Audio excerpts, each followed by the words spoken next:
The clink of Eleanor's wedding ring against the ceramic mug echoed in the kitchen like a final heartbeat. Thomas sat across from her, his eyes fixed on the newspaper, deliberately avoiding her gaze. The silence between them had become its own language over the decades. Strained, hollow, conclusive. Sunlight filtered through the kitchen window, illuminating the silver in his hair, highlighting every line on his face she had once traced with love. When he finally spoke, his voice was flat, devoid of emotion. Before we jump back in, tell us where you're tuning in from, and if this story touches you, make sure you're subscribed, because tomorrow I've saved something extra special for you. If I'm being honest, I regret marrying you. Eleanor didn't flinch. The sentence hung in the air between them, not needing repetition or emphasis. It was substantial enough to shatter something within her that had desperately clung to hope for too long. She didn't ask why. She didn't argue or weep. She simply rose slowly from her chair, steadying herself against the edge of the oak table for just a moment, and walked out of the kitchen with quiet dignity. Upstairs in their bedroom, everything remained in perfect order. The king-sized bed meticulously made with hospital corners, her silk robe hanging from the hook on the bathroom door, his collection of vintage cufflinks arranged in the mahogany jewelry box on the dresser. 50 years of shared existence, of routines and responsibilities, of raising 3 children and weathering countless storms. All of it suddenly felt borrowed, as if she had been living in someone else's narrative all along. Eleanor opened the closet and reached for her burgundy leather suitcase. A fine layer of dust had gathered on the brass zipper.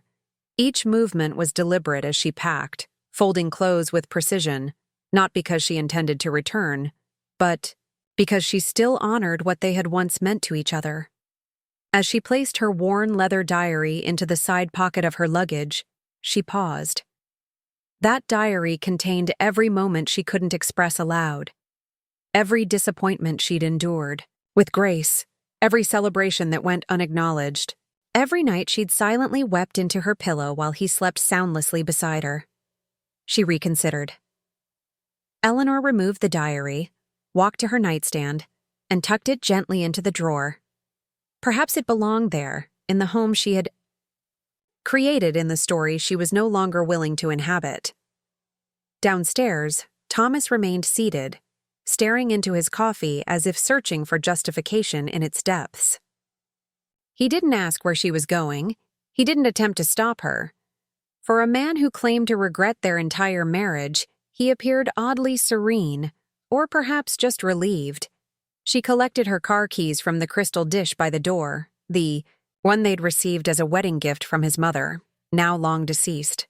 She opened the front door and stepped out into the crisp morning air. The sky stretched endlessly blue above her. The world continued turning. It always does. She didn't slam the door. She didn't leave a note. She departed with everything she needed and none of what she didn't. Before those words destroyed her world, Eleanor believed her marriage, though increasingly silent and predictable, was fundamentally secure. She'd often reassured her friends, "We're not the most exciting couple, but we're solid." And for most of their 50 years together, she genuinely believed that was true. They had established routines. They shared history. They had constructed a life that felt, if not particularly thrilling, at least dependable. Eleanor first met Thomas Bennett when she was just 20, a talented young pianist studying at the conservatory with dreams of performing on the world's greatest stages. He was 25, already establishing himself in his father's real estate development firm, with a confidence that made her feel both intimidated and secure. He had a measured way about him, precise, calculated, reliable. He wasn't overtly affectionate, but he was consistent. The type of man who never forgot important appointments, always ensured the car was serviced before long trips, and spoke with quiet authority that rarely escalated to raised voices. They married in the fall. She wore her grandmother's restored lace gown, and he gifted her a strand of pearls that complemented it perfectly. They weren't extravagantly wealthy, but Thomas's family connections and business acumen ensured they lived comfortably. Their first home was a modest colonial in a developing neighborhood that Thomas's company was building. An investment in our future, he called it, and Eleanor believed him. Eleanor continued teaching piano for 2 years after they married, delighting in sharing her passion with eager young students. When their daughter Victoria was born, however, Thomas suggested she focus on motherhood instead. "A child needs their mother," he explained reasonably, "and we're fortunate that you don't need to work." Eleanor agreed, telling herself it wasn't really a sacrifice, but rather a different kind of music she would create, the harmony of a well-orchestrated home. Their sons Alexander and William followed in quick succession, and Eleanor immersed herself in motherhood completely. Thomas worked increasingly long hours as the real estate market boomed. She understood. He was building security for their family. She became the constant, the one who prepared nutritious meals, helped with science projects, coordinated music lessons and sports practices. She maintained their family's intricate schedule so Thomas could focus on expanding their financial foundation.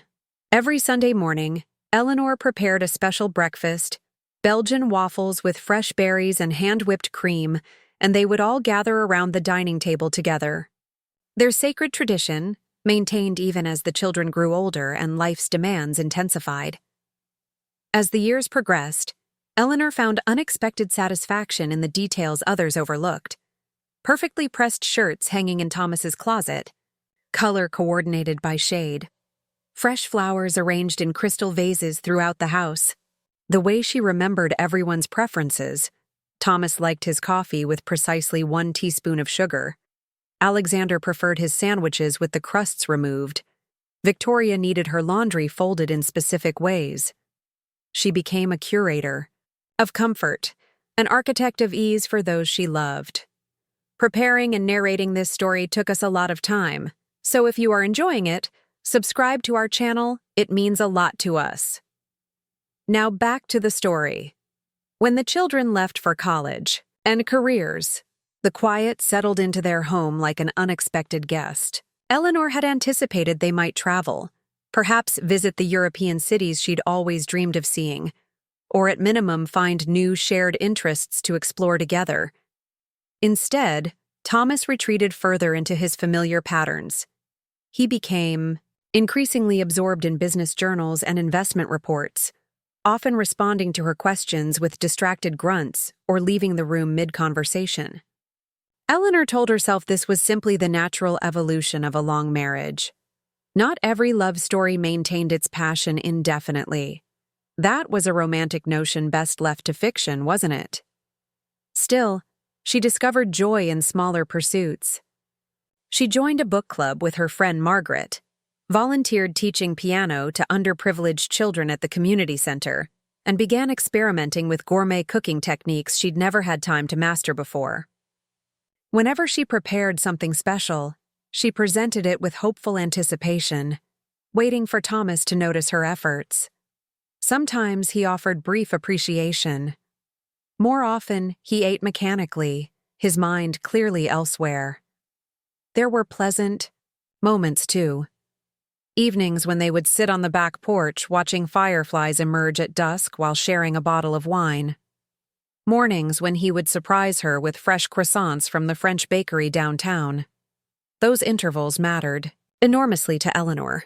She collected them like precious stones, evidence that affection hadn't completely abandoned their relationship. Looking back, Eleanor realized how thoroughly her identity had become entangled with making others comfortable, anticipating needs, smoothing over awkward silences, filling emotional gaps, pretending everything was fine. She had conditioned herself to treasure crumbs of attention. A compliment here, a thoughtful gesture there. She never demanded more. She believed it was enough to be reliable, to be the one who never surrendered. When Victoria married, Eleanor managed every aspect of the celebration, from selecting the perfect venue to coordinating with vendors and creating personalized welcome baskets for out-of-town guests. Thomas simply wrote checks and appeared in his tailored tuxedo on the appointed day. During the reception, Victoria raised her glass. "I especially want to thank my father for making this beautiful day possible." Eleanor applauded alongside everyone else, swallowing her disappointment with practiced grace, her heart silently withering. Nevertheless, Eleanor continued believing they were partners, that what they shared was meaningful, that love, naturally, evolved over time, even if it occasionally dulled around the edges. She never prepared herself for the morning Thomas would look directly into her eyes and reduce 5 decades of marriage to a single regret.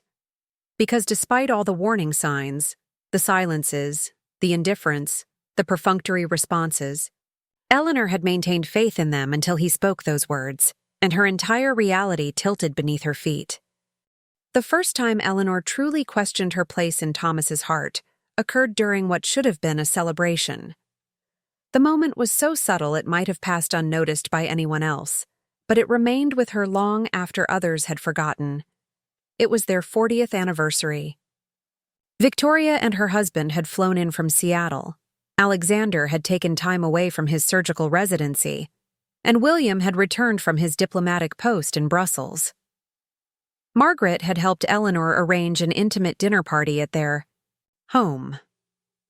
Eleanor wore a silvery blue dress Thomas had once complimented years before. She styled her silver-streaked hair carefully, applied the perfume he'd given her one Christmas in the early years, and set the dining table with their wedding china, the set they used only on significant occasions. Thomas arrived home half an hour late. He entered wearing a distracted expression, mumbled something about a difficult client, and brushed her cheek with a mechanical kiss. His tie was askew, and he hadn't bothered changing from his work clothes. Eleanor noted the absence of any gift or card, but remained silent. She had never been one to create discomfort by pointing out oversights. Throughout dinner, Thomas dominated the conversation with stories about his latest development project, about a competitor's financial troubles, about the city council's frustrating new building codes. The guests listened politely. He was still capable of commanding attention with his authoritative presence. But Eleanor noticed something that pierced her deeply. Not once during his anecdotes did he reference her. Not their anniversary milestone. Not their shared history. Not the family they had created together. She maintained her smile nonetheless. After dessert, a layered chocolate cake she had spent hours perfecting, Margaret raised her glass. To Eleanor and Thomas, 40 remarkable years and still going strong. Everyone cheered and someone suggested Thomas say a few words. He stood, straightened his tie, and offered a perfunctory smile. "Well, I suppose we've made it," he said. 4 decades. That's certainly a substantial amount of time to spend with one person. A few people chuckled nervously. Eleanor attempted to join them. He continued, "When you marry young, you figure things out as you go along. You settle into patterns. Eventually, it becomes simpler to maintain the status quo than to contemplate alternatives." Eleanor felt her heart contract, painfully. There was no expression of love, no gratitude, no reflection on their journey together. Just a casual acknowledgement that their decades together represented little more than habitual endurance. When he sat down, he didn't even glance in her direction to gauge her reaction.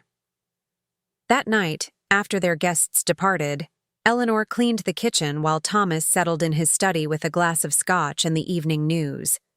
She stood at the sink, hands submerged in warm, soapy water, wondering what she had missed all these years. Had she imagined their connection? Had he always felt this way? She wanted desperately to confront him, but the words remained trapped in her throat. She told herself he was simply tired, that he hadn't meant it the way it sounded, that she was being overly sensitive. But the truth hovered persistently in her consciousness, unacknowledged, but increasingly undeniable. From that evening forward, subtle shifts accumulated rapidly.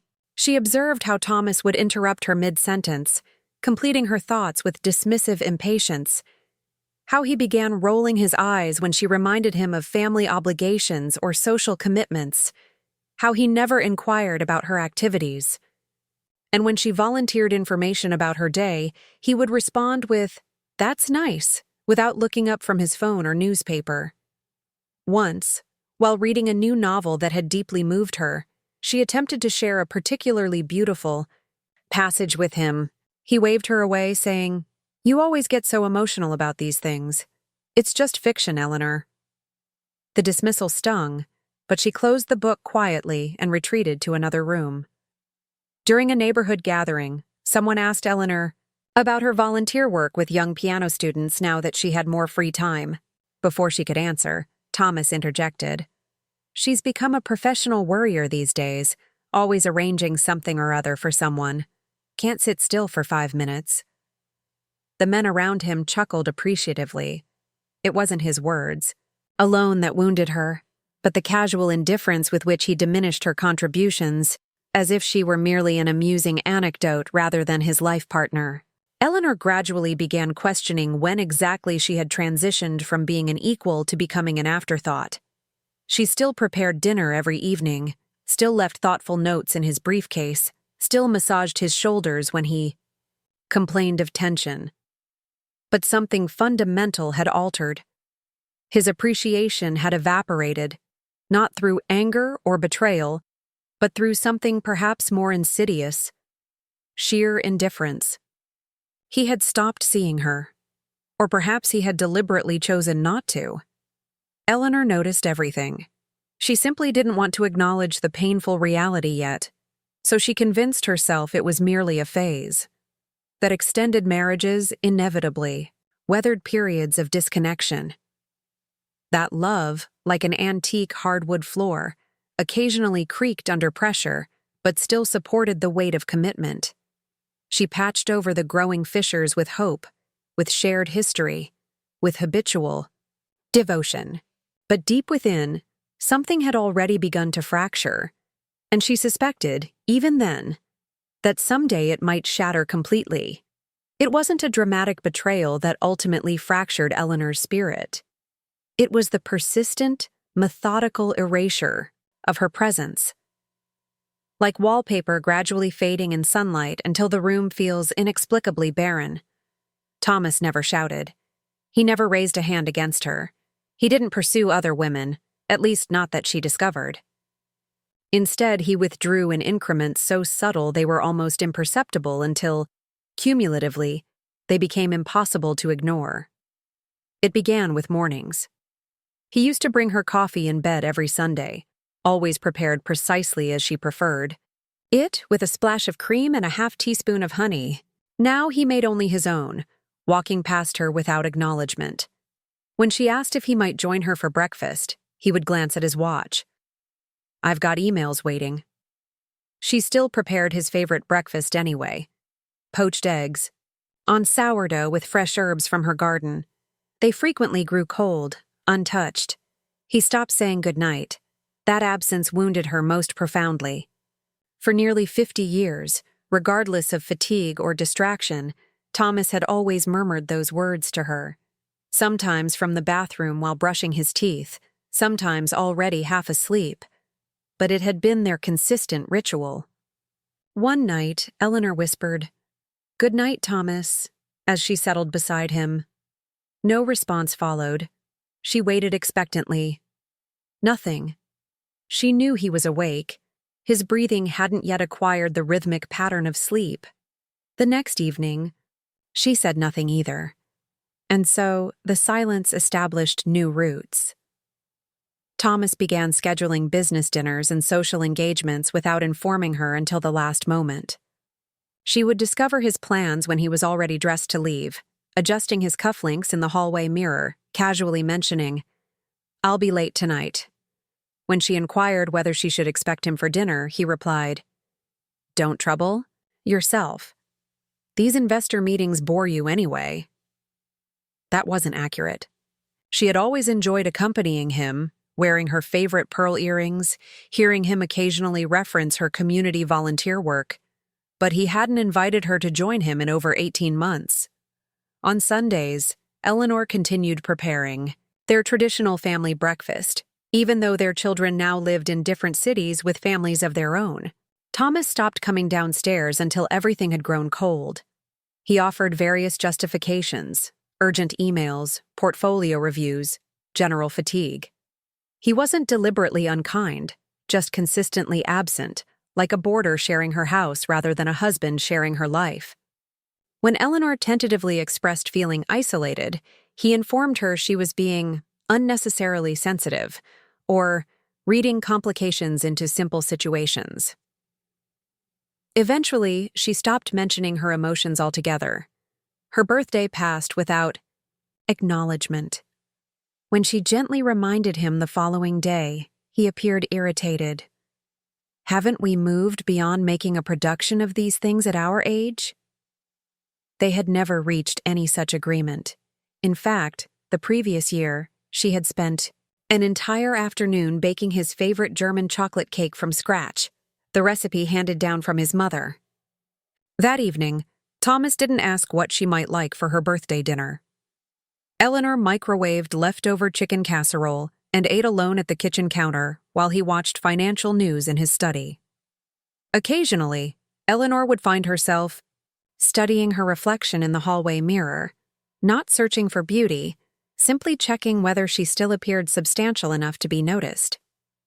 She began purchasing small indulgences for herself: a cashmere scarf in a vibrant shade she would never have chosen years ago, literary novels with complex female protagonists, lavender bath salts from the boutique downtown, not because Thomas would observe these small acts of self-care.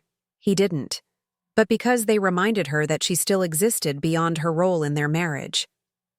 Victoria called sporadically, always rushed, her conversations revolving around her own children, her demanding executive position, her renovation projects. Eleanor listened attentively, offered gentle advice, provided reassurance. She never mentioned how silent the house had become, how entire days passed with Thomas speaking fewer than a dozen words to her. She didn't want to burden her daughter or appear needy. Alexander communicated primarily through brief text messages, quick updates about his surgical practice, occasional photos of his golden retriever, impersonal holiday greetings. Eleanor responded warmly, always concluding with "love you," which typically went unanswered. She understood. He was establishing his career. Everyone had priorities that didn't include checking on their mother's emotional well-being. One evening, Eleanor spent hours preparing Thomas's favorite meal: beef Wellington with roasted root vegetables and red wine reduction, a dish she made only on special occasions due to its complexity. When Thomas entered the dining room, he surveyed the elaborate presentation and frowned slightly. "This looks rather heavy tonight. I was thinking of having something lighter." He served himself a small portion of vegetables, leaving the carefully prepared entree largely untouched. Eleanor sat across from him, nodding as if his reaction didn't feel like a deliberate rejection. She ate alone again that night after he retired to his study. Eleanor began documenting these moments more frequently in her diary, not with anger or bitterness, but with a clarity that felt almost clinical. Each entry concluded with the same affirmation: "Still here. Still me." It became her private mantra against invisibility. Margaret noticed the changes in her friend. During one of their weekly coffee meetings, she reached across the table and covered Eleanor's hand with her own. "You're disappearing, Eleanor, bit by bit." Eleanor offered a sad smile. "I know, but I don't think Thomas even registers the difference anymore." That was the true heartache Eleanor carried. Not that Thomas had stopped loving her, but that he no longer even noticed she was fading from their shared reality. She had spent 50 years ensuring his world functioned smoothly, quietly maintaining everything that supported his success. And now she had become merely background scenery in the production of his life. She used to feel like an essential partner. Now she felt like a fading echo. It was a bright spring morning, the kind of day that should have felt promising and full of possibility. Eleanor had been anticipating the family gathering for weeks. Victoria was bringing her husband and children from Seattle. Alexander had taken a rare weekend away from his hospital duties, and even William was making a brief appearance between diplomatic assignments. For the first time in months, Eleanor felt a flicker of genuine excitement. She had prepared meticulously. Fresh tulips and daffodils arranged in crystal vases throughout the house. Homemade cinnamon rolls rising on the counter for tomorrow's breakfast. The guest rooms prepared with fresh linens and small welcome baskets. She wanted everything to be perfect, not just for them, but for herself. It had been too long since their home had felt alive with conversation and laughter. Thomas showed minimal interest in the preparations.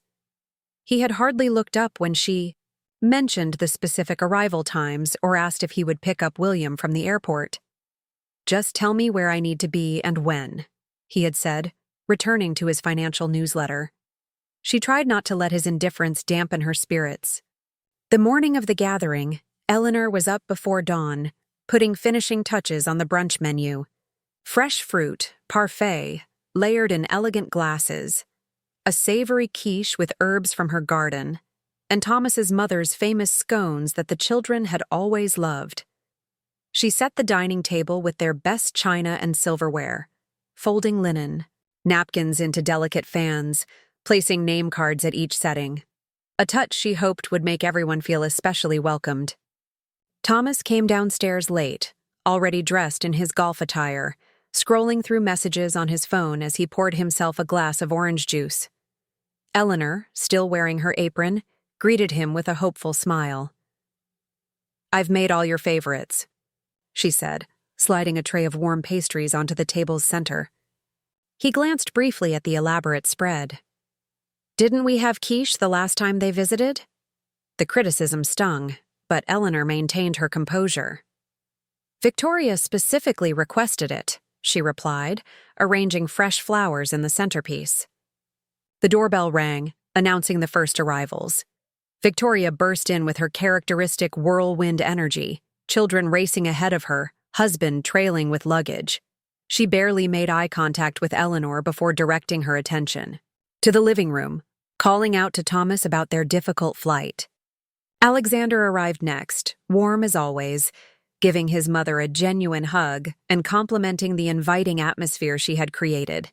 William appeared shortly after, looking tired from international travel but making an effort to engage, asking specific questions about Eleanor's recent volunteer activities at the community center. They gathered around the table, the conversation flowing sporadically between updates on Victoria's children's achievements and Alexander's challenging cases at the hospital. Thomas contributed occasionally, primarily to offer opinions on economic forecasts or political developments. Eleanor tried to stay present, absorbing the precious sound of family voices, even if they rarely directed questions her way. Midway through the meal, Victoria reached for one of the scones, took a bite, and frowned slightly. "Mom, these are a bit dry. Did you change Grandma's recipe?" Heat rose in Eleanor's cheeks. "No, dear, it's exactly the same." Victoria set the scone down with a slight grimace. "Maybe it's the humidity or something." Thomas chuckled. "She's always had a tendency to overcomplicate things in the kitchen." He sipped his coffee, then added pointedly, "Remember when she attempted that birthday cake for William and forgot the sugar entirely?" A brief, uncomfortable silence descended before William laughed good-naturedly. "I was only 8, Dad. I thought she was trying to teach me about dental health." Thomas's smile broadened. "Well, your mother always puts in tremendous effort. It's the execution that occasionally misses the mark." More laughter rippled around the table, including from Victoria and Alexander. Eleanor fixed her gaze on her plate, feeling the burning sensation behind her eyes that signaled imminent tears. She wouldn't cry here, not in front of them, not in front of Thomas. She forced a tight smile, lifted her napkin, and dabbed at the corner of her mouth with deliberate control, as if something fragile within her might shatter if she moved too suddenly. Alexander, noticing the shift in his mother's expression, attempted to redirect. "The quiche is excellent, Mom," he offered, his voice genuine but too late to undo the damage. The moment had already crystallized for Eleanor. This wasn't some stranger belittling her in public. This was her husband of 50 years, the father of her children, diminishing her in their family home, over food she had prepared with love and care. More devastating still was witnessing her children's participation, however passive, in the subtle ridiculing. Eleanor excused herself after serving dessert, a tiramisu she had practiced twice to perfect. No one questioned her departure. The kitchen. She stood at the sink, staring through the window at her carefully tended garden while hot water ran over the serving dishes. The same garden she had maintained alone for decades. The same window through which she had watched countless seasons change while her life remained stagnant within these walls. She could hear their voices continuing in the dining room, relaxed, content, undisturbed by her absence. That was the moment something shifted within Eleanor. Not dramatically, not with rage or rebellion. Eleanor didn't fracture that way. But she felt something inside her settle with new certainty, like a door quietly closing in a distant room of her consciousness. They didn't truly see her, not as a complete person with thoughts, feelings, and value beyond her functional role. She had become a household fixture, expected to maintain operations without recognition, absorb criticism without defense, and continue performing her duties without complaint. That evening, after everyone had departed, Thomas paused at the foot of the stairs as Eleanor finished arranging fresh flowers in the entryway. He placed his hand briefly on her shoulder. "You handled everything well today," he said, as if bestowing a performance evaluation. "They seemed happy." Eleanor nodded without meeting his eyes, managing a faint smile until he disappeared up the staircase. Then she sat alone at the dining table in the dimming evening light and wrote a single sentence in her diary. "I believe I'm finished being the punchline in the story of my own life." Eleanor didn't storm out in a dramatic display of emotion. She didn't scream accusations or slam doors. When she finally departed, it was with the quiet determination of someone who had already left countless times in her heart, but had finally found the courage to align her physical reality with her emotional truth. 3 weeks had passed since the family gathering. The humiliation lingered, replaying in her mind during sleepless nights while Thomas snored peacefully beside her, utterly oblivious to her internal turmoil. She had stopped preparing elaborate meals. Dinners became simpler. Omelets, soup from the deli, pre-made salads. Thomas didn't comment on the change. He barely seemed to notice. He spent increasing time away from home now. Golf outings, business dinners, alumni events. Eleanor stopped asking about his schedule or when he planned to return. The answers no longer mattered, but the silence between them had transformed. Previously, it had been punctuated with her hopeful attempts at connection. Now it hung heavy with finality. One Wednesday morning, Eleanor stood before her closet holding a dress she hadn't worn in years, deep emerald silk with delicate beading along the neckline. It reminded her of the woman she had been before disappearing into the shadows of Thomas's life. Someone who had once played Chopin with passion, who had dreamed of performing in concert halls, who had believed herself worthy of admiration and respect. She tried on the dress, studying her reflection in the full-length mirror. It still fit perfectly. She didn't weep, though emotion tightened her throat. Instead, she took a measured breath, the kind that accompanies irrevocable decisions, and carefully placed the dress on the bed. She retrieved her burgundy suitcase from the closet's back corner, the same one she had used years ago when visiting her sister in Tucson before her passing. It retained a faint scent of cedar and lavender. She opened it on the bedroom floor and began deliberately selecting clothes, not frantically, not impulsively, but with intention and thought. Comfortable walking shoes, her favorite cashmere, cardigan, practical slacks, a few cherished books, and framed photographs of her children from when they were young. She packed essentials first, then allowed herself a few items of pure personal pleasure she had denied herself in recent years. Her mother's vintage silk scarf, the expensive perfume she rationed too severely, the novel her book club had praised, that she had been saving for someday. Her diary sat on the nightstand. She contemplated it thoughtfully before picking it up and placing it in her handbag. Then she changed her mind, returning it to the drawer instead. Perhaps it belonged in this house, among the remnants of the life she was choosing to leave behind. Thomas returned mid-afternoon. Eleanor was standing at the kitchen counter holding a cup of tea when he entered. He glanced at her briefly before walking toward his study. "Did you remember to pick up my prescription?"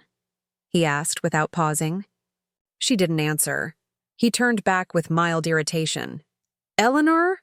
She looked directly at him then, really looked at the man who had held her hand in the delivery room when Victoria was born, who had taught Alexander to ride a bicycle in their driveway, who had once surprised her with concert tickets on their 5th anniversary. The man who had, increment by increment, reduced her to insignificance without ever recognizing what he was doing. "I'm leaving," she said simply. Thomas blinked in confusion. "What?" She nodded toward the suitcase positioned near the front door. "I'm going to stay with Margaret for a while." "For what?" His voice registered bewilderment rather than distress. "What's happening?" Eleanor's voice remained steady. "I need to remember who I am, because this, whatever we've become, it isn't living." He laughed with disbelief. "So now you're the victim?" "No," she replied calmly. "Not anymore." Thomas stared at her as if she had suddenly started speaking a language he couldn't comprehend. She watched him mentally calculating the inconvenience, the social awkwardness, the disruption to his routines. But not once did he ask her to stay. Not once did he speak her name with tenderness. Not once did he appear genuinely remorseful. And that told Eleanor everything she needed to know. She left without fanfare. No dramatic speeches, no tearful goodbyes, no apologetic notes. Just a woman walking away from a house she had once created with love and hope, a house that had gradually become her elegant prison. Margaret welcomed her with open arms and no judgment.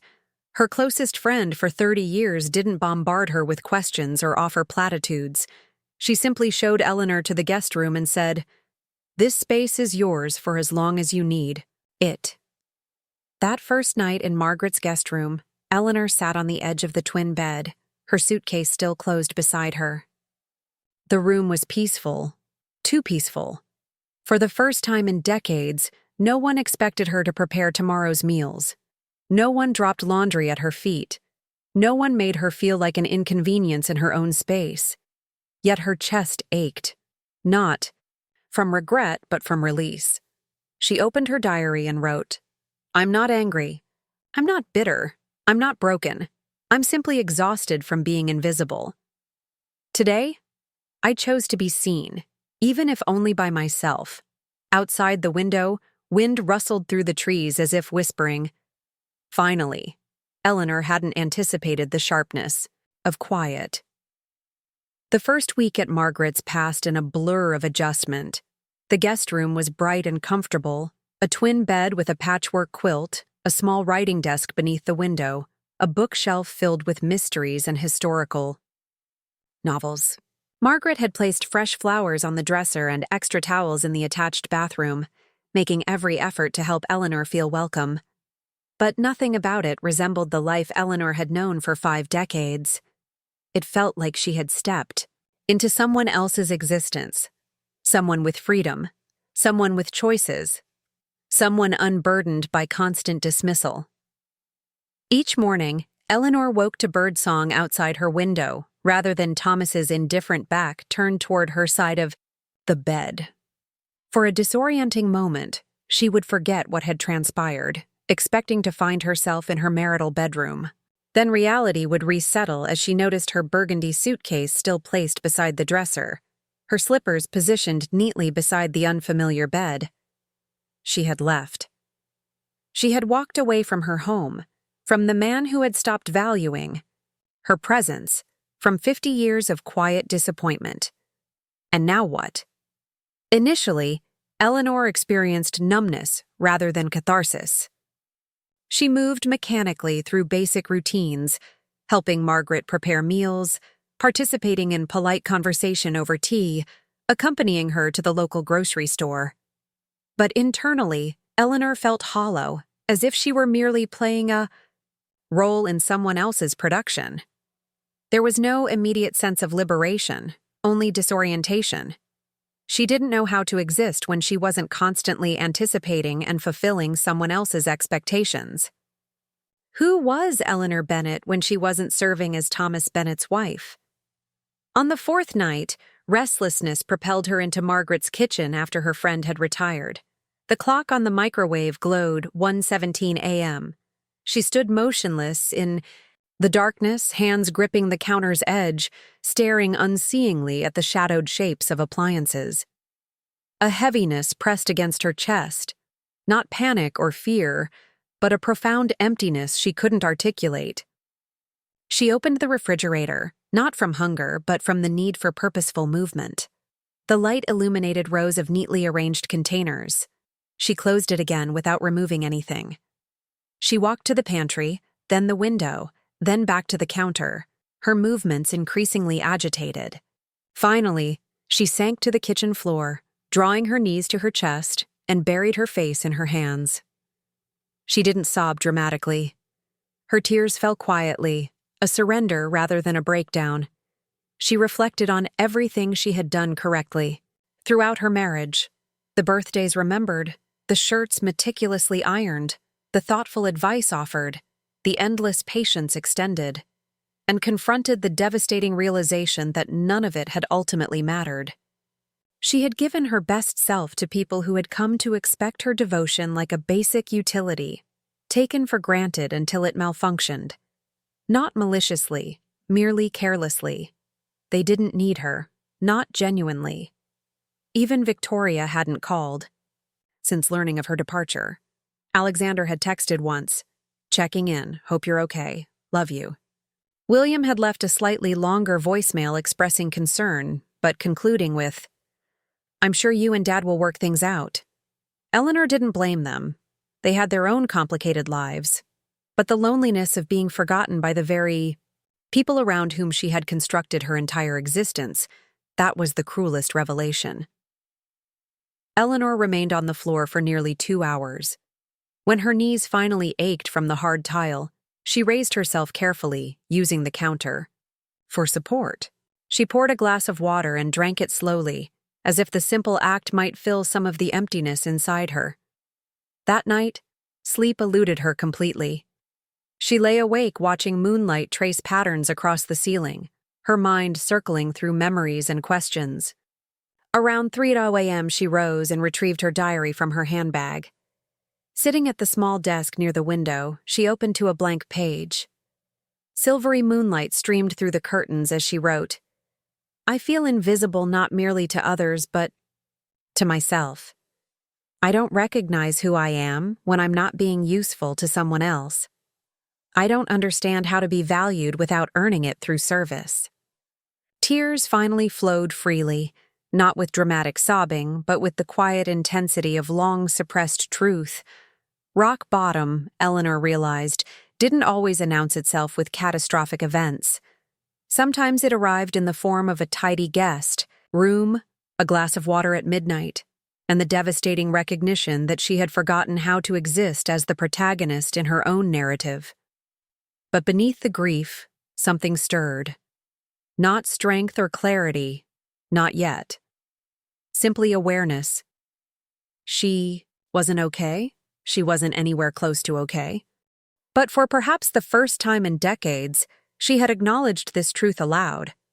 And in the silence that followed her admission, she experienced a strange form of relief, the peculiar comfort of finally facing reality without pretense. It was during a rainy afternoon in her third week at Margaret's when Eleanor made an unexpected discovery. She had been organizing her belongings out of habit, rearranging items in the guest room that required no rearrangement, folding clothes that were already perfectly folded. These familiar activities weren't about improving order, but about maintaining some semblance of control in a life that suddenly felt untethered from all previous definitions. As she adjusted the nightstand to dust behind it, she noticed her handbag had tipped over. Its contents had partially spilled, including a small velvet pouch containing a few pieces of jewelry she had brought with her. Her mother's amethyst earrings, her grandmother's cameo brooch, and the simple pearl necklace Thomas had given her on their 25th anniversary. Mixed among these items was a folded sheet of paper she didn't immediately recognize. Not ordinary paper, but a page torn from her diary.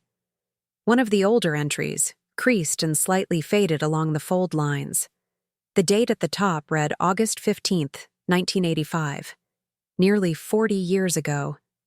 Eleanor sat slowly on the edge of the bed, fingers tracing the familiar handwriting. She remembered that summer distinctly. Victoria had just graduated high school. Alexander was preparing for his first year of college. William had broken his arm falling from the treehouse in the backyard. Thomas was working extended hours to finalize a major commercial development downtown.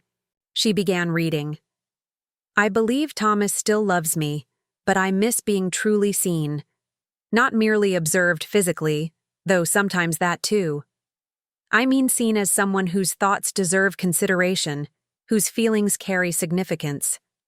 Today, I told him I felt overwhelmed with both boys leaving for school and Victoria's rebellion, and he replied, You worry unnecessarily about things beyond your control. I need support right now, not more problems to manage. Eleanor blinked rapidly, surprised by how contemporarily relevant these decades-old words felt. She hadn't remembered writing them, but they resonated powerfully, like her past self reaching across time to illuminate a pattern she had been too close to recognize. This realization, that her current situation hadn't materialized suddenly but had been developing gradually over decades, propelled Eleanor to retrieve her complete diary from the nightstand drawer. Sitting cross-legged on the bed, she began reading entries spanning nearly 50 years, some expressing frustration, others recording moments of tenderness, most documenting her unvarnished truth with remarkable self-awareness. The entries painted a comprehensive portrait not of a marriage suddenly disintegrating, but of a woman slowly disappearing within it. There were certainly joyful moments recorded too. Christmas mornings with excited children, Thomas's promotion celebration when he became company president, quiet evenings when he initiated genuine conversation without distraction. Eleanor read these positive memories as well, holding them like precious artifacts of something once beautiful and authentic. She had no desire to rewrite their history. Their love had been genuine initially, but it had systematically withered under the weight of routine, resentment, and profound imbalance in emotional investment. An entry from 2005 particularly captured her attention. Thomas purchased lilies for our anniversary today. When I mentioned they remind me of funeral arrangements, he shrugged and said, They were on special at the supermarket. I smiled and thanked him regardless. Why do I continuously diminish myself to accommodate his convenience? She recalled. That evening vividly now. Not because of the flowers themselves, but because afterward she had developed a migraine and silently wept into her pillow, berating herself for being ungrateful for his gesture, however thoughtless. Now she recognized it for what it truly represented, another small increment in the gradual erosion of her sense of worth. Tucked into the diary's back cover, Eleanor discovered something unexpected. A photograph she had forgotten existed. Faded and slightly creased at the corners, it showed her and Thomas standing on the front steps of their first small home.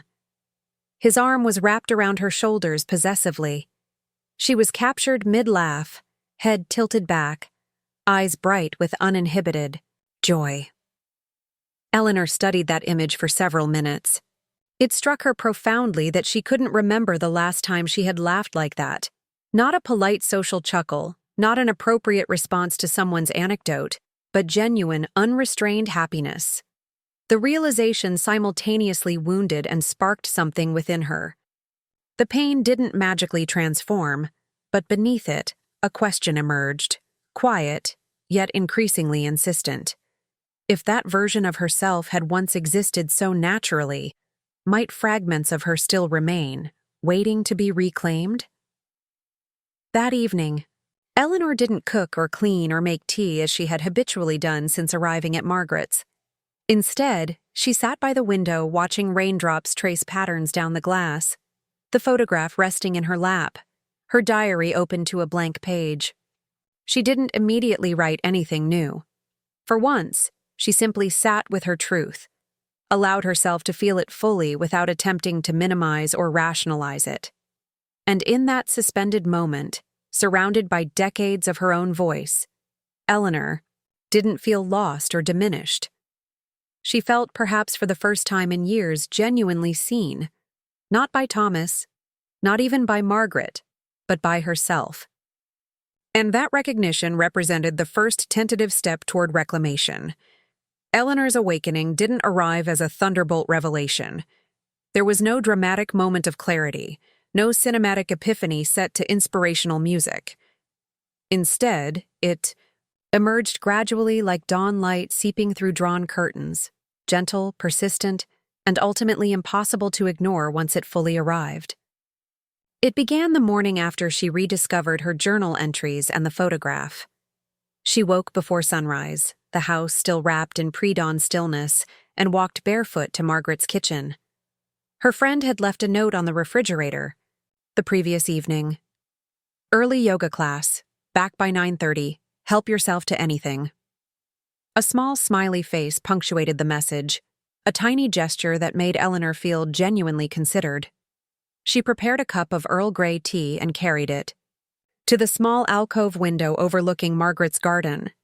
Sitting in the comfortable window seat, she watched the sky transition from inky darkness to deep blue to blush pink. Something within her was shifting too, not a complete transformation, but a loosening, like soil after the first spring thaw. For the first time since leaving Thomas, she didn't feel compelled to fill the silence with productive activity or justify her existence through usefulness. The world continued turning without her orchestrating breakfast or organizing someone else's schedule. And somehow, that realization felt not like failure, but like permission. Later that morning, Eleanor walked to the corner market alone. It was a simple errand, one she might have completed countless times before, but this journey held different significance. She wasn't shopping for Thomas's preferred breakfast cereal or ingredients for a dinner designed to please others.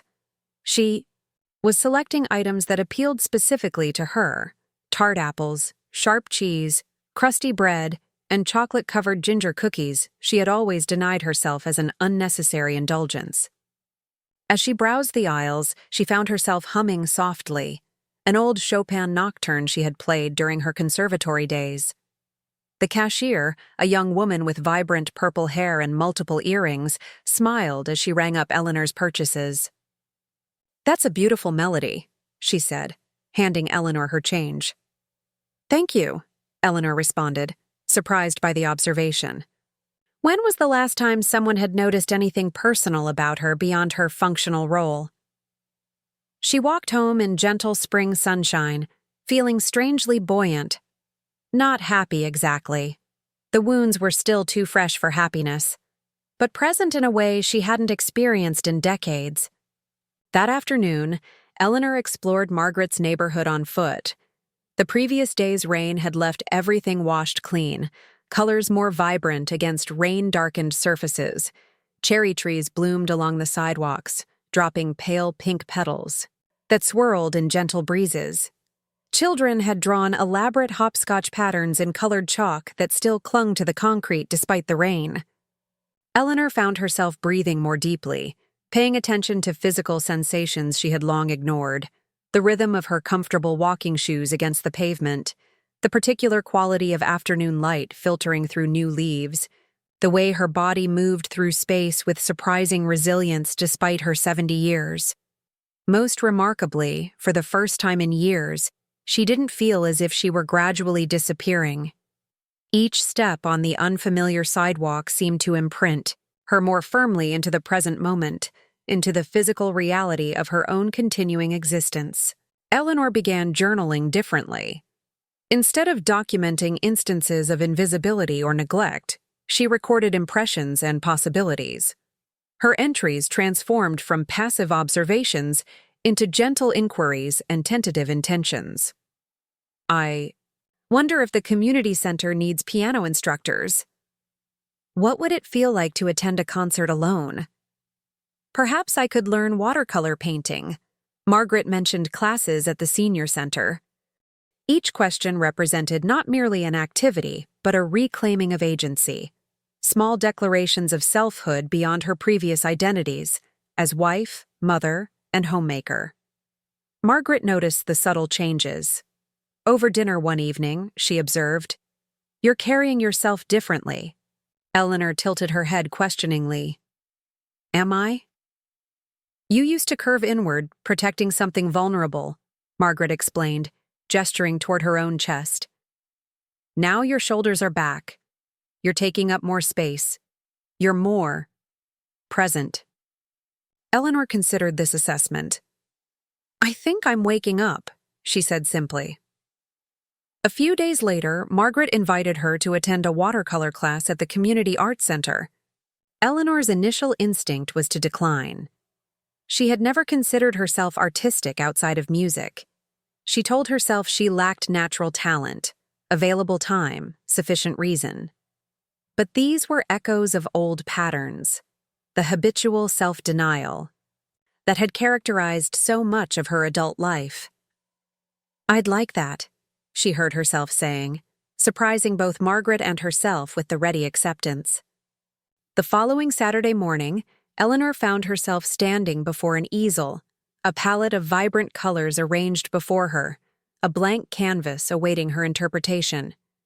The instructor, a silver-haired woman named Judith with paint-spattered overalls and infectious enthusiasm, encouraged the class to paint your feelings, not objects. Initially, Eleanor felt paralyzed. What were her feelings beyond hurt and confusion? How could she possibly translate emotions she had suppressed for decades into color and form? Her hand hovered uncertainly over the palette. "The first mark is always the hardest," Judith said suddenly beside her. "Don't think, just respond." Eleanor dipped her brush into deep blue and made a single sweeping stroke across the white canvas. Something inside her responded to that. Simple action. The creation of something that hadn't existed moments before. Something that represented nothing but her own impulse. The resulting painting wasn't technically accomplished. The colors blended unpredictably, the composition lacked formal balance, the recognizable elements appeared somewhat distorted. But Eleanor lost herself completely in the process, experiencing a quality of absorption she hadn't known since playing Debussy preludes in her youth. She returned home with blue pigment embedded beneath her fingernails and a peculiar lightness in her chest that might, with cultivation, eventually resemble joy. The following week, Eleanor visited the farmer's market alone. She purchased fresh strawberries, fragrant basil, and artisanal bread not because anyone else would appreciate these items, but because they appealed to her senses.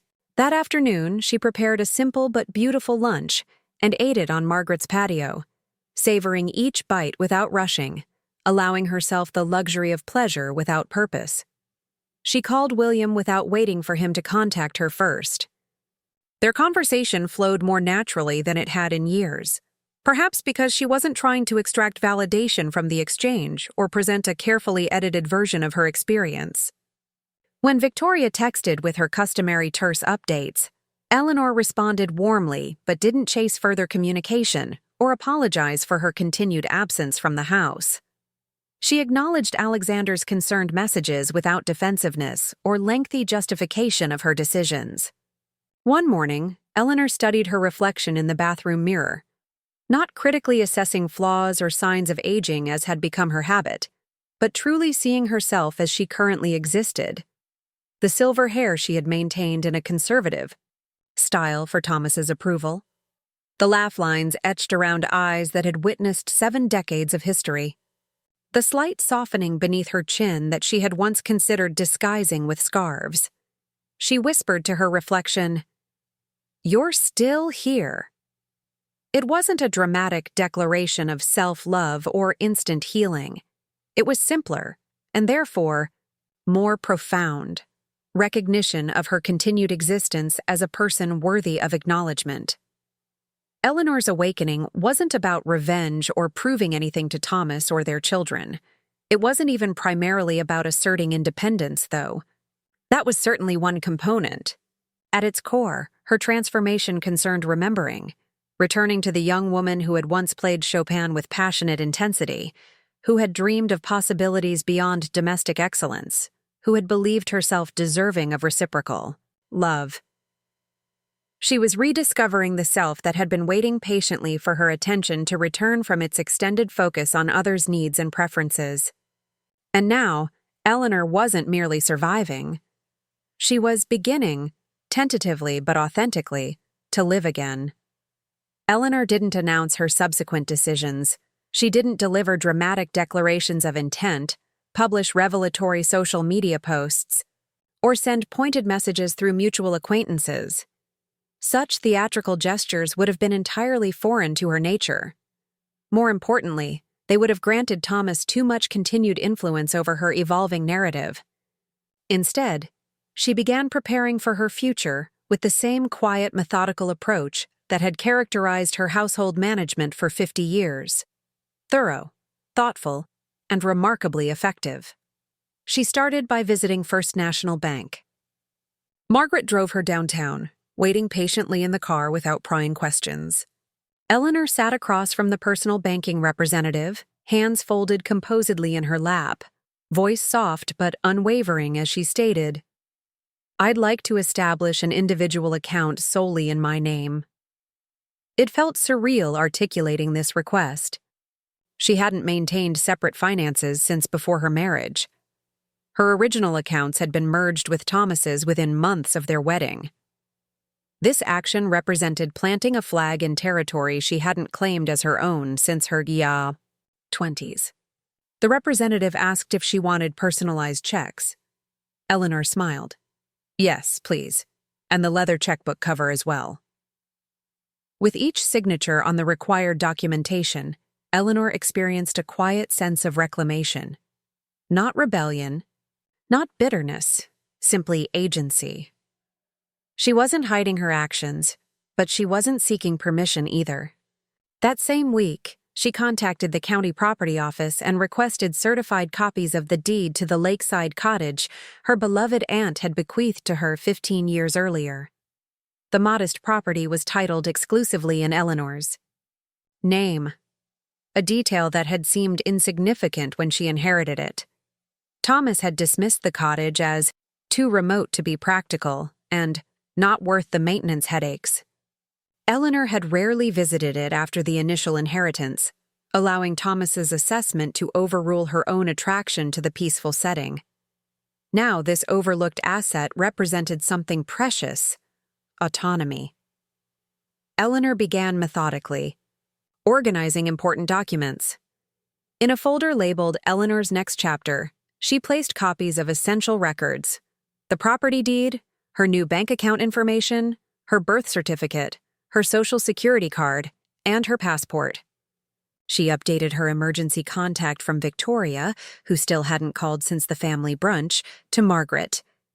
She also began emotionally detaching from locations and systems that had formerly held her captive. She stopped monitoring the home security camera feed that Thomas had insisted on installing years earlier. She ceased waiting for him to contact her. Beyond his initial text message, "Hope you're comfortable at Margaret's. Let me know when you're coming back for your things." He had made no genuine attempt at reconciliation. She hadn't replied. Instead, Eleanor focused her mornings on writing, not in her diary chronicling disappointments, but in a fresh journal with a marbled blue cover. This new record contained not sorrows, but aspirations, possibilities, preliminary plans. Research: community garden plots for summer planting. Visit the cottage before Memorial Day weekend. Learn to make sourdough bread from scratch. Contact local elementary schools about volunteer piano instruction. She even noted the name and number of a reputable real estate attorney, not with immediate legal action in mind, but as recognition that protecting her interests might eventually become necessary. Margaret offered occasional suggestions without imposing her opinions. They would share evening cups of chamomile tea in the living room, feet tucked beneath afghans, television murmuring in the background. During one such evening, while watching a documentary about women who had reinvented themselves after retirement, Eleanor observed, "I don't actually need to reinvent myself. I simply need to remember who I always was." Behind the scenes, Eleanor continued systematically dismantling old patterns. She unsubscribed from Victoria's monthly family newsletter that inevitably highlighted her daughter's achievements, while rarely mentioning Eleanor except as occasional childcare provider. She stopped watching the financial news programs Thomas had kept playing constantly throughout evenings and weekends.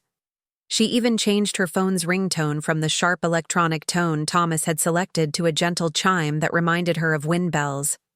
She established new routines centered around her own preferences rather than others' expectations. Each afternoon, weather permitting, she walked through different neighborhoods, exploring tree-lined streets and hidden parks at her own unhurried pace. Sometimes she listened to classical piano recordings on borrowed headphones. Occasionally, she enjoyed jazz, a musical form Thomas had always dismissed as chaotic and undisciplined. During one such walk, she spontaneously executed a few dance steps on an empty pathway, smiling at her own impulsiveness. The brief moment of uninhibited movement felt revolutionary. One particularly pleasant day, Eleanor passed a community bulletin board outside the public library. Among various announcements, a bright yellow flyer caught her attention. Women's Wellness Retreat, a weekend of journaling, meditation, and renewal. Without overthinking potential obstacles, she photographed the contact information with her phone and emailed the organizer that evening. She registered for the retreat not as escape from her circumstances, but as movement towards something promising. Each decision, however minor, represented another stitch in the tapestry of her emerging independence. Eleanor wasn't constructing an elaborate strategy for dramatic re-entry into Thomas's life. She wasn't assembling evidence for confrontation or revenge.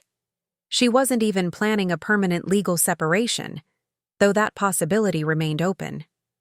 She was simply systematically building a life that didn't depend on being needed, tolerated, or overlooked by others. It was power, quiet, sustainable, private power, derived not from controlling others but from reclaiming sovereignty over her own existence.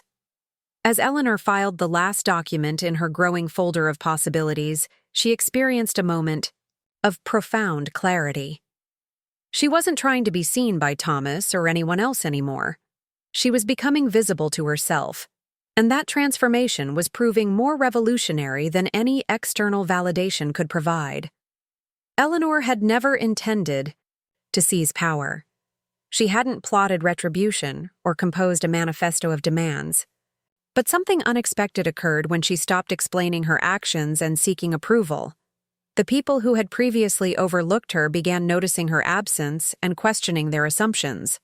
It started with Thomas. He called one Tuesday afternoon, his tone attempting professional detachment but betraying unfamiliar uncertainty. "Have you decided when you'll come collect your remaining belongings?" he asked without preamble. Eleanor recognized the subtext immediately. He was expecting her eventual return to their established dynamics. He anticipated she would fold herself back into the relationship as she had always done previously, resuming her role in maintaining his comfortable existence. "I don't believe I will," she replied calmly. A brief silence followed. "You mean not yet?" I mean, not at all, Thomas. He exhaled audibly. So you're genuinely throwing away 50 years because of one insensitive comment. That moment crystallized everything for Eleanor. He truly didn't comprehend, or perhaps refused to acknowledge, the comprehensive pattern of their relationship. His selective memory had reduced 5 decades of systematic emotional neglect to a single regrettable remark. This isn't about one conversation, Eleanor explained without hostility. It concerns a marriage you mentally abandoned years ago. I simply finally noticed and responded accordingly. Thomas didn't shout. He didn't plead. He merely stated, "Well, that's unfortunate," and terminated the call. But the following week, he texted again. "The homeowner's insurance renewal forms need your signature. Where did you file them?" She didn't respond. 2 days later, "Eleanor, I can't locate the folder with our tax documentation from last year. In the filing cabinet beneath the printer," she answered. "Third drawer, labeled Annual Tax Records. The same location for the past 15 years. His silence was revealing. He had never bothered learning the organizational systems that supported his comfortable existence because Eleanor had always managed those details invisibly. Her absence wasn't merely an emotional void, but a practical disruption. Now Thomas confronted everything she had maintained seamlessly for decades. Margaret noticed Eleanor's evolving confidence. "There's something different about you lately," she observed over morning coffee. "You're almost glowing." Eleanor laughed softly. "That's probably just my new moisturizer." "No," Margaret insisted. "It's something more fundamental. You don't diminish yourself when you speak about him anymore." Eleanor considered this assessment. It was accurate. She no longer felt compelled to justify Thomas's behavior or minimize her own emotions when discussing their relationship. She wasn't consumed by anger or seeking validation for her hurt feelings. She had simply established firmer boundaries around her personal truth. The subtle shift extended to interactions with her children as well. One evening, Eleanor's phone displayed Victoria's name, the first direct contact since the family. Brunch nearly 2 months earlier. "Dad says you're not answering his messages. Are you all right?" The question held more accusation than genuine concern. In the past, Eleanor would have immediately reassured her daughter, instinctively assuming the role of emotional caretaker, peacemaker, and problem solver. Instead, she responded with straightforward honesty. "I'm answering messages that require responses. I'm physically well but not interested in pretending I haven't been hurt." Victoria remained silent for several moments. Finally, "I guess I didn't realize how serious things had become between you two." "I understand," Eleanor replied. "It's difficult to recognize patterns when you've been raised within them." No further explanation, no elaborate justification. No desperate attempt to prevent her daughter from feeling uncomfortable with the situation. Eleanor wasn't being deliberately cold, merely establishing that she no longer accepted responsibility for managing everyone else's emotional responses to her decisions. 3 days passed without communication. Then a text appeared from Victoria. "I've been thinking about what you said. I'm sorry I didn't see what was happening. I should have paid more attention." The message contained no excuses, no deflection, simply recognition. It represented something Eleanor hadn't demanded, but deeply appreciated. Acknowledgement of her experience. Even Alexander, who had maintained cautious neutrality throughout, began calling more frequently. "You sound different, Mom," he observed, during one conversation. More present somehow. "I believe I am," she replied. "Dad showed me something," he said hesitantly. "Your journal, or parts of it anyway." Eleanor felt momentary indignation at this invasion of privacy, quickly replaced by curiosity about what specific entries Thomas had selected to share. "He printed out certain pages," Alexander continued.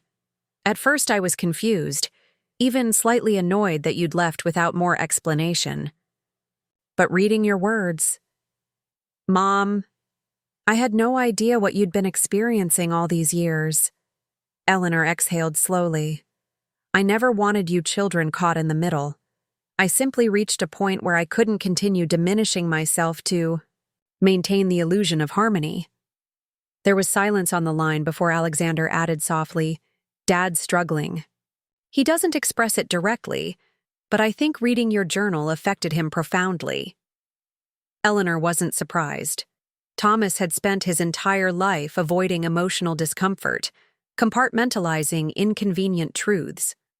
To confront the raw, unfiltered reality of a woman he had systematically overlooked for decades, articulated not with anger but with quiet dignity, may have been the only thing capable of penetrating his carefully constructed defenses. Later that week, Eleanor received a thick manila envelope in her mail with no return address. Inside, she discovered a handwritten letter. The penmanship was unmistakable, Thomas's precise architectural script. Eleanor, I don't know how to properly apologize for 50 years of missed opportunities, but I feel compelled to try. I've read every page you wrote, every observation you recorded. I've seen what I refused to see before, the meals I never acknowledged, the thoughtfulness I took for granted, the woman I gradually stopped choosing. You consistently made my existence smoother, more comfortable. I never paused to consider what that convenience cost you. I see now how profoundly wrong I was about so many things. I've spoken with Victoria and Alexander. William knows as well. I wanted them to understand this separation isn't your failure but mine. I've encouraged them to read selected passages from your journal. They need to recognize the truth you've carried silently for too long. I've consulted our attorney. The lakeside cottage is rightfully yours alone. I'm also transferring my portion of our marital assets to you. The house, the investments, the retirement accounts. I don't require these resources. More importantly, I haven't earned them. Perhaps it's too late for genuine reconciliation, but if my acknowledgement offers you any measure of peace, please accept it as completely sincere. Thomas. Eleanor read the letter twice, experiencing not triumph but quiet validation. This wasn't about financial compensation. It wasn't about property ownership. It represented something far more meaningful: recognition. For the first time, Thomas had offered something that wasn't transactional or conditional. He had simply, finally told the truth. She never responded directly to his letter. She didn't need to. It had accomplished everything necessary without requiring further dialogue. Days later, Victoria called. Her voice sounded strained initially. I read what Dad showed me from your journal, she began. I don't know what to say. You don't need to say anything, Eleanor assured her. But I do, Victoria insisted. I watched you hold everything together for years and still thoughtlessly aligned myself with him. I didn't understand until I saw your private thoughts. I'm truly sorry, Mom. Eleanor didn't immediately reply, allowing the weight of this moment to exist without diminishment. She wasn't angry anymore. She had progressed beyond that stage of her journey. But she also didn't need to immediately absolve everyone of responsibility to maintain harmony. Let's take this slowly, she suggested finally. Not because I don't value your recognition, but because I'm learning to prioritize my own healing now, and that requires space. The conversation concluded without dramatic declarations or promises of instant restoration. Eleanor had established boundaries not from bitterness but from newfound self-respect. She wouldn't rush reconciliation to ease others' discomfort. Genuine healing required honesty, and honesty sometimes necessitated sitting with difficult truths before moving forward. Justice hadn't arrived through dramatic confrontation or legal proceedings. It had manifested through Eleanor reclaiming ownership of her narrative, her space, and ultimately her peace. Thomas had collapsed into tears not because anyone had punished him, but because he had finally, genuinely seen her, and the recognition of what he had gradually destroyed proved unbearable. Eleanor didn't need his breakdown for closure, but receiving it confirmed that her freedom tasted sweeter than any revenge could have provided. Eleanor had made peace with the possibility that certain relationships might never fully recover. Her departure wasn't intended as punishment or manipulation to provoke change. It represented a fundamental declaration. I matter too. If those she had loved wished to reconnect with her, they would need to meet her where she now stood, not where they had previously abandoned her. 6 weeks after Thomas's letter and the financial arrangements that followed, Eleanor received an unexpected message from Victoria. Not a text or email, but a voicemail. Her daughter's voice more vulnerable than Eleanor had heard since Victoria's. Adolescent years. Mom, I've been doing a lot of reflecting. Not just about you and Dad, but about everything. I was wrong in so many ways. I thought staying silent meant being neutral. I thought your patience indicated contentment. I've been reading through some of the journal entries Dad shared, and I see things differently now. I'd like to visit. Just me. No husband, no kids, just us. Eleanor sat on Margaret's porch that evening, phone in hand, gazing at the stars emerging in the twilight sky. She contemplated the decades she had devoted to motherhood, the skinned knees bandaged with kisses, the science projects completed at midnight, the tearful consolations after teenage heartbreaks, the proud smiles at graduations. Her love for Victoria had never wavered, but she had finally stopped pursuing her daughter's approval. She texted a simple response. Sunday afternoon would be lovely. They walked together through Margaret's garden, barefoot in the lush grass. Victoria helped Eleanor plant lavender near the stone pathway, a simple shared activity that required cooperation without demanding emotional excavation. That evening, they prepared dinner together, moving around the kitchen with a natural rhythm they hadn't experienced in years. Their conversation remained light initially, gradually deepening as mutual defenses lowered. I never realized how much you gave up for us, Victoria said as they sat on the back porch with cups of chamomile tea. Your music, your independence, your dreams. You made it look effortless. It wasn't a sacrifice the way you're thinking, Eleanor replied thoughtfully. At least not initially. It was a conscious choice made from love. The problem emerged when that choice became expected rather than appreciated, when I became invisible within my own narrative. Victoria nodded slowly. I modeled so much of my life after what I thought your marriage represented. Stability, endurance, compromise. I never questioned whether those qualities came at too high a price for you. We often mistake silence for contentment, Eleanor observed without bitterness, both in others and in ourselves. When Victoria departed the next morning, she embraced Eleanor for a long moment and whispered, You're stronger than I ever recognized. I hope to become that kind of woman someday. After her daughter's car disappeared down the street, Eleanor stood alone in the garden, feeling the morning sunlight warm against her skin. She didn't cry. She simply breathed deeply, consciously, and allowed another layer of accumulated tension to release from her shoulders. That afternoon, Eleanor visited the lakeside cottage for the first time since making her decision to leave Thomas. The property had remained essentially unchanged since her aunt's passing. A modest structure with weathered cedar siding, wide windows overlooking the water, a small dock extending into the quiet lake. Nature had begun reclaiming portions of the yard, wildflowers sprouting between flagstones, morning glories climbing the porch railings. Eleanor walked through each room slowly, running her fingers along surfaces covered with a fine layer of dust. The furniture remained draped with sheets, looking like silent ghosts from another life. Despite the neglect, the cottage felt welcoming, as if it had been patiently waiting for her return. She opened windows to release the stale air, allowing fresh breezes to circulate through the rooms. On the back porch, she discovered an ancient wicker rocking chair, her aunt's favorite reading spot. Eleanor sat down, testing its stability. It creaked beneath her weight, but held firm. From this vantage point, she could see across the entire lake, its surface shimmering like hammered silver in the afternoon light. For the first time since leaving the house she had shared with Thomas for 5 decades, Eleanor experienced a profound sense of homecoming. Not because this cottage represented perfect accommodations or luxurious comfort, but because it belonged entirely to her. Every decision about its future would reflect her preferences alone.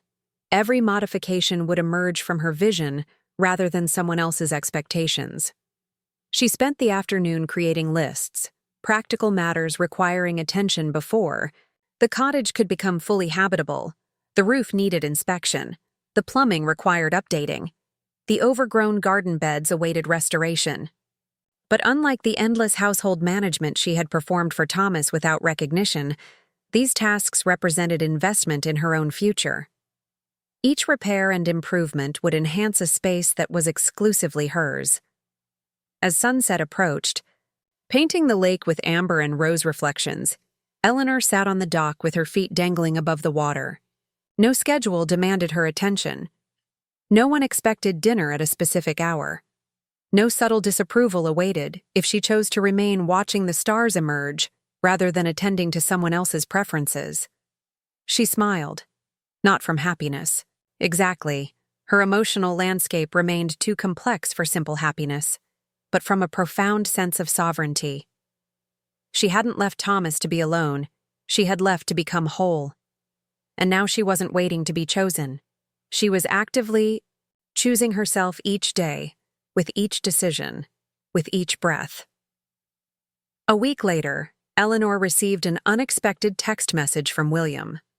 Her youngest child, always the diplomatic one, had maintained cautious distance throughout the separation, occasionally checking on both parents but avoiding taking sides.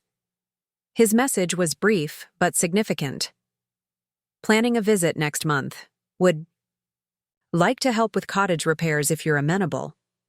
Eleanor responded warmly, recognizing this offer represented more than practical assistance. It acknowledged her new path and expressed support through action rather than words.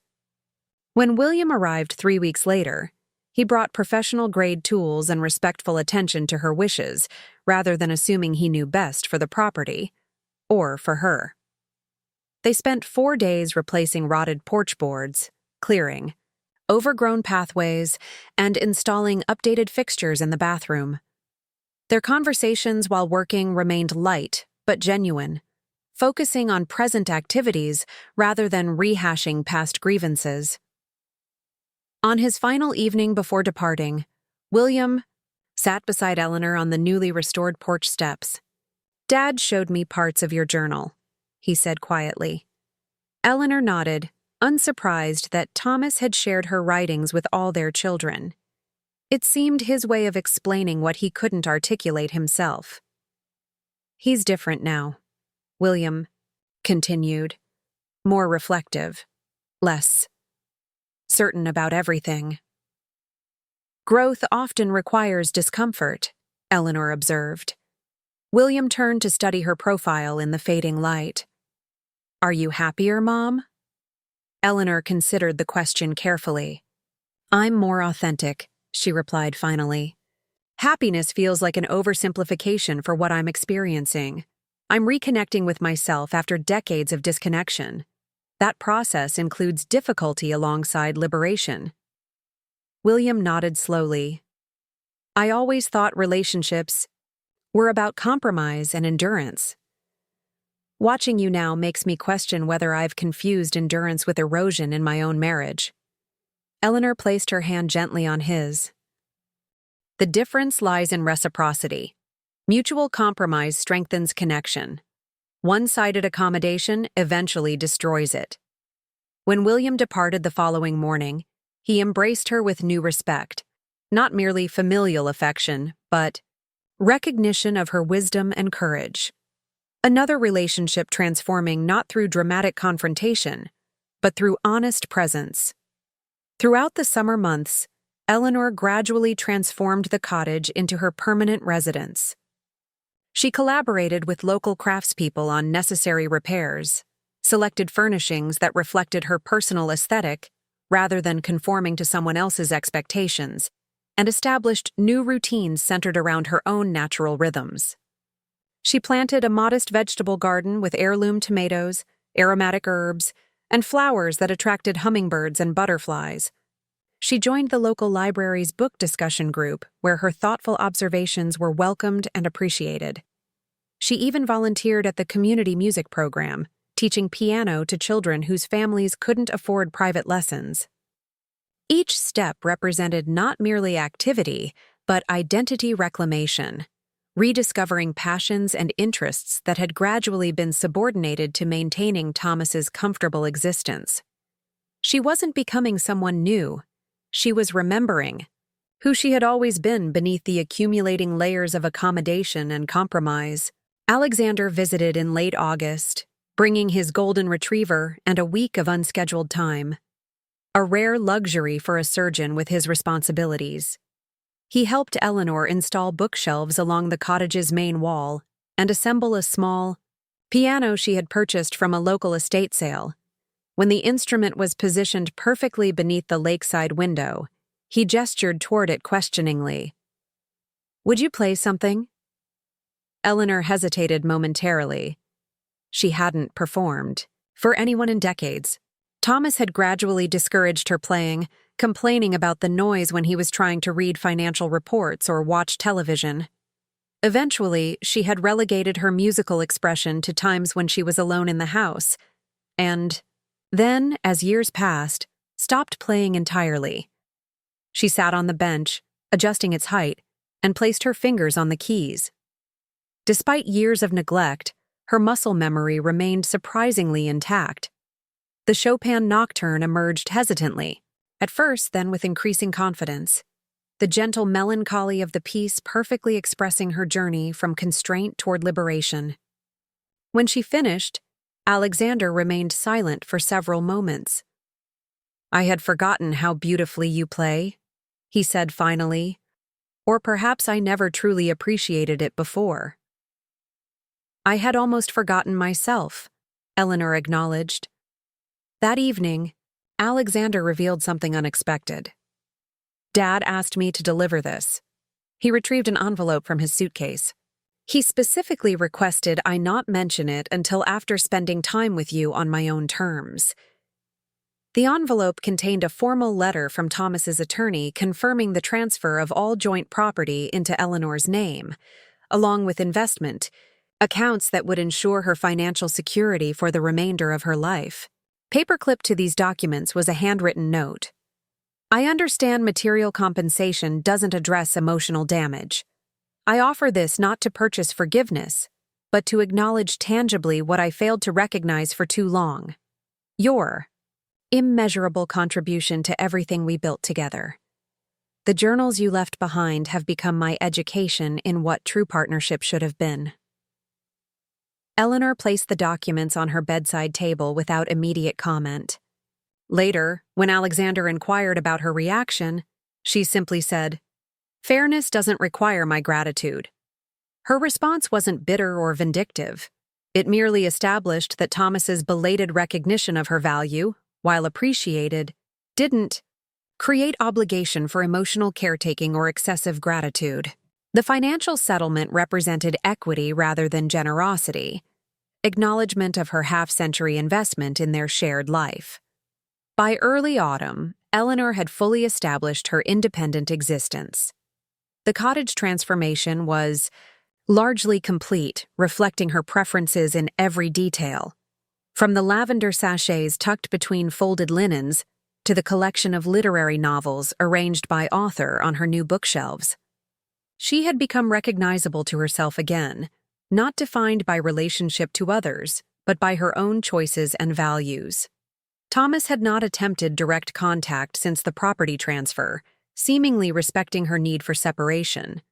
But on a crisp October morning, Eleanor received an unexpected text message. "I've cleared out the attic and found several items belonging to you. Would you be willing to collect them? I can be absent from the house if you prefer. The message struck Eleanor as substantially different from his earlier communications.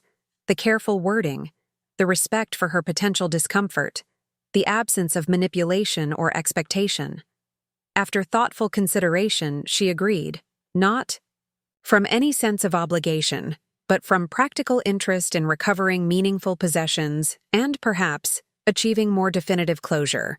It was a golden afternoon when Eleanor drove her newly purchased compact car, selected entirely according to her preferences rather than someone else's practical demands, into the driveway of the house she had shared with Thomas for nearly 50 years. The property appeared subtly different. The garden beds she had once meticulously maintained showed signs of neglect. The mailbox listed slightly sideways. The porch furniture had been rearranged ineffectively. Thomas opened the door slowly. His appearance somehow diminished. Not just thinner, but less commanding, as if his physical presence had contracted along with his certainty. His eyes met hers briefly before dropping away, evidently unsure of appropriate engagement. "I didn't expect you would actually come," he admitted quietly. "I didn't expect you would ask," she replied evenly. They stood suspended in that moment, the weight of 5 decades stretching between them. Then Eleanor stepped across the threshold into the house that no longer represented her home. The interior felt simultaneously familiar and foreign, the furniture arrangement unchanged, but the atmosphere noticeably different. Dust had accumulated on surfaces she would never have permitted to remain unattended. Mail had piled haphazardly on the dining table that had once hosted carefully orchestrated family gatherings. It resembled the shell of their former life, structurally intact, but lacking the vitality she had consistently infused through her presence. Thomas gestured toward several boxes near the staircase. "These belong to you. I wasn't certain what to do with them." Eleanor approached and opened the top container. It held her cherished photo albums, vintage cookbooks collected over decades, and the hand-knit shawl her mother had created shortly before her passing. Objects once integrated into the tapestry of their shared existence, now carefully extracted and contained in corrugated cardboard. "Thank you," she said simply, then turned to face him directly. "I read your journals," he said abruptly, his voice lacking its customary authority. "All of them." Eleanor's stomach tightened reflexively. "I didn't leave them for your perusal." "I know," he acknowledged with uncharacteristic humility, "but I needed to understand why, and I believe I finally do." Eleanor didn't immediately absolve him of discomfort. "Then you recognize I stopped functionally being your wife long before I packed my suitcase?" Thomas nodded slowly. "I assumed you would always remain regardless of how I behaved, like the foundation or the roof. I never considered you might have a breaking point." Eleanor studied him thoughtfully, really studied the man who had proposed to her in a botanical garden 52 years earlier, who had held her hand during Victoria's difficult delivery, who had gradually but systematically erased her personhood through decades of casual indifference. Not with antagonism or nostalgia, but with the clarity she had earned through painful self-reclamation. "I attempted to communicate my needs," she said quietly. "Not through ultimatums or arguments, but through countless small gestures, through patience, through hope. You weren't listening." Thomas rubbed his temple, eyes momentarily glistening. "I didn't know how to love someone without trying to improve or correct them. You were complete, Eleanor, unbroken, whole. And somehow, I resented that completeness instead of celebrating it." For the first time, Eleanor felt a flicker of compassion, not for his past behavior, but for his evident realization of what he had systematically destroyed, the opportunity to truly know and appreciate the woman who had stood beside him through every life transition, every challenge, every achievement. All those years he could have witnessed her complexity, honored her wisdom, chosen her companionship with genuine appreciation rather than entitled expectation. "I haven't come to assign blame," she said gently. I'm here to properly conclude what needs ending and to collect what rightfully belongs with me. Eleanor selected the smallest box and carried it toward the door. Thomas didn't follow or attempt to extend the conversation. He remained standing in the center of the living room, hands in his pockets, appearing somehow diminished in the space they had once shared. Before departing, Eleanor turned back momentarily. "For whatever it might be worth," she said, "I hope someday you learn to truly see people before they find it necessary to leave." With that simple statement, she walked out, not in anger or triumph, but with quiet dignity. She didn't need dramatic declarations or emotional catharsis. She had reclaimed her voice, and that represented the most meaningful return possible. Eleanor never sought revenge against Thomas. She harbored no interest in causing him the kind of prolonged emotional suffering she had experienced throughout their later decades together. She had left that house and that chapter behind, focusing instead on constructing her future with intention and authenticity. But sometimes justice creates its own path forward, not through orchestrated retribution, but through truth finally becoming undeniable. 2 months after their quiet confrontation at the house, Eleanor received an email from Alexander. "Dad has made an unusual request," he wrote. "He's asked if he might visit your cottage next week. He says there's something important he needs to discuss in person. Feel free to decline. He specifically asked me to emphasize that refusal would be completely understood." Eleanor considered this unexpected development carefully. She had established a peaceful existence centered around her own preferences. Did she want to potentially disrupt that hard-won equilibrium by re-engaging with Thomas? After thoughtful reflection, she responded with conditional agreement. Thursday afternoon would be acceptable, provided he understands this meeting doesn't imply reconciliation. When Thomas arrived, he appeared profoundly different from the confidently authoritative man who had dominated their household for decades. He moved more hesitantly, his expression reflecting uncertainty rather than his customary self-assurance. He had brought nothing except a slim folder tucked beneath his arm. Eleanor invited him onto the porch overlooking the lake, offering tea which he accepted with uncharacteristic gratitude. They sat in adjacent rocking chairs, the afternoon sunlight, filtering through changing autumn leaves, casting dappled patterns across the weathered floorboards. "You've created something beautiful here," Thomas observed, gesturing toward the carefully tended gardens and the tasteful simplicity of the cottage's restoration. "Thank you," Eleanor replied, neither minimizing her achievement nor seeking additional validation. Thomas cleared his throat somewhat nervously. "I've brought something I hope you'll consider."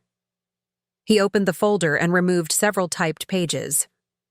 "I've drafted changes to our legal arrangements, establishing a foundation in your name to support music education for underprivileged children. I remembered how passionate you once were about making music accessible to everyone." Eleanor accepted the documents without immediate comment, scanning their contents with measured attention. "The endowment would provide instruments, instruction, and performance opportunities," Thomas continued. "I've allocated sufficient funding to sustain it indefinitely. You would have complete control over its direction and implementation." She looked up from the papers. "Why are you doing this?" Thomas met her gaze directly for perhaps the first time since her departure. "Because I finally understand something fundamental. I didn't merely take you for granted, Eleanor. I systematically undermined your essence, the musician, the teacher, the visionary who saw beauty where I saw only practicalities. This foundation represents not reparation, but recognition of who you always were beneath the roles I limited you to performing." Eleanor didn't respond immediately. She watched a pair of monarch butterflies circling the purple asters she had planted along the garden path, delicate creatures embarking on an improbable migration, driven by instincts more powerful than their apparent fragility would suggest. "I would need to consider this carefully," she said finally. "It represents a significant commitment." "Of course," Thomas agreed. "Take whatever time you need." The resources are secured regardless of your decision. Before departing, he hesitated at the bottom of the porch steps, looking back at the cottage with its cheerful yellow door and windows framing views of the tranquil lake. "You appear more vibrant here than you have in decades," he observed, quietly. "I regret that I never created space for that vibrancy to flourish in our home." Eleanor didn't contradict him or offer hollow reassurance. The acknowledgement required no response beyond acceptance. After Thomas's departure, Eleanor sat watching twilight descend over the water. The foundation proposal represented more than financial generosity. It acknowledged her deeper identity, the passions and values she had gradually subordinated to maintaining their marriage. Whether she ultimately accepted directorship or not, the gesture itself demonstrated something she had never expected from Thomas: genuine seeing. That evening, Eleanor played her piano as darkness enveloped the cottage. Not performing for anyone, simply allowing the music to express what words could not adequately contain: the complexity of her journey from invisibility toward authenticity. The melodies carried across the water, notes dissolving into the night air like prayers or memories or possibilities. In the months that followed, Eleanor continued constructing her independent life with deliberate intention. She accepted leadership of the Music Foundation, establishing scholarships for young musicians and community programs that brought classical training to rural communities surrounding the lake. Her expertise and passion found recognition among peers who valued her contributions without questioning her credentials. Victoria began visiting monthly, sometimes with her children but often alone, gradually rebuilding their relationship on more equitable terms. William called regularly, seeking her perspective on matters ranging from professional ethics to marital challenges. Alexander collaborated with her on developing therapeutic music programs for his hospital's rehabilitation unit. Eleanor maintained appropriate boundaries with Thomas, neither seeking reconciliation nor harboring continued resentment. They occasionally crossed paths at foundation events or family gatherings, interacting with civil respect that acknowledged their shared history, without ignoring its complexities. During one such encounter at Victoria's holiday celebration, Thomas approached Eleanor as she stood somewhat apart from the group, watching their grandchildren unwrap presents. "I never asked," he said quietly. "Were there moments of happiness? For you? During our decades together?" Eleanor considered the question with characteristic thoughtfulness. "Many," she replied honestly. "I don't regret our family or the life we created together. I regret only that I gradually lost myself within it, and that you didn't notice my disappearance until I was already gone." Thomas nodded slowly. "I've been reading about attachment theory and emotional intelligence, things I dismissed as irrelevant during our marriage. I'm attempting to understand what I systematically failed to see." "That's worthwhile growth," Eleanor acknowledged without cynicism. "Though it arrives too late for us, perhaps it will benefit your relationships with our children." As the evening concluded, Eleanor declined Victoria's offer to drive her home, preferring to navigate the familiar route to her cottage independently. The winter sky stretched crystal clear above her, stars extraordinarily vibrant against the darkness. She drove with windows slightly open despite the cold, appreciating the crisp air against her skin, the freedom of movement according to her own timeline. At home, she lit the fire she had learned to build without assistance, wrapped herself in a soft blanket, and opened her current journal. Not the record of disappointments she had left behind, but the chronicle of her continuing evolution. She wrote not about the past, but about possibilities still unfolding before her. 3 years had passed since that morning when Thomas had uttered those devastating words across their kitchen table. 3 years of deconstruction and rebuilding, of rediscovering capabilities and establishing new patterns. Eleanor had not merely survived this upheaval, she had transformed it into a doorway leading toward authenticity. She was 73 now, a age once considered the twilight of possibility. Yet each morning brought fresh potential, not despite her years, but because of them. She had acquired wisdom through difficulty, clarity through disillusionment, strength through necessary endings. As she completed her journal entry, Eleanor moved to the piano and began playing softly, a composition she had recently created herself, neither melancholy nor triumphant, but contemplative, like water reflecting both shadow and light simultaneously. Her fingers moved confidently across the keys, creating something that hadn't existed before her touch brought it into being. The music filled the cottage, not background accompaniment to someone else's narrative, but the central voice in her. Continuing story. Eleanor played not from obligation or habit, but from genuine self-expression, the notes simultaneously honoring what had been lost and celebrating what had been discovered. Outside her windows, snow began falling gently across the frozen lake, transforming the familiar landscape into something new and unmarked. Inside, the fire crackled reassuringly, casting warm light across the space she had created entirely according to her own vision. Eleanor didn't need dramatic conclusions or neat resolutions. Life rarely offered such convenient endpoints. Instead, she had learned to embrace the continuing journey of becoming, the daily choice to remain visible even when no one was watching, the quiet courage required to live authentically after decades of accommodation. Her story hadn't ended when she walked out of Thomas's house carrying her suitcase. In many ways, it had only truly begun. Up next, you've got 2 more standout stories right on your screen. If this one hit the mark, you won't want to pass these up. Just click and check them out. And don't forget to subscribe and turn on the notification bell so you don't miss any upload from us.